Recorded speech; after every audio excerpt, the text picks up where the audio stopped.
రాజ్యమేది లేదు గాని రాణిలాగా చూసుకుంటా, కోట కట్టలేను గాని కళ్ళల్లో నిన్నే దాచుకుంటా. రాత ఎట్లా రాసి ఉన్నా ఆ మార్చి నీతో రాసుకుంటా.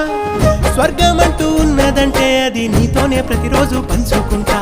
నిన్ను గన్న మీ నాన్న కన్నా లారు ముద్దుగా సాదుకుంటా. నీకు కోపం వస్తే కొంత దూరం ఉంటా, నువ్వు గీత గీస్తే నేను దాటనంటా. కంట నీరు కంటి రెప్ప దాటకుండా కాటుకై కావాలుంటా.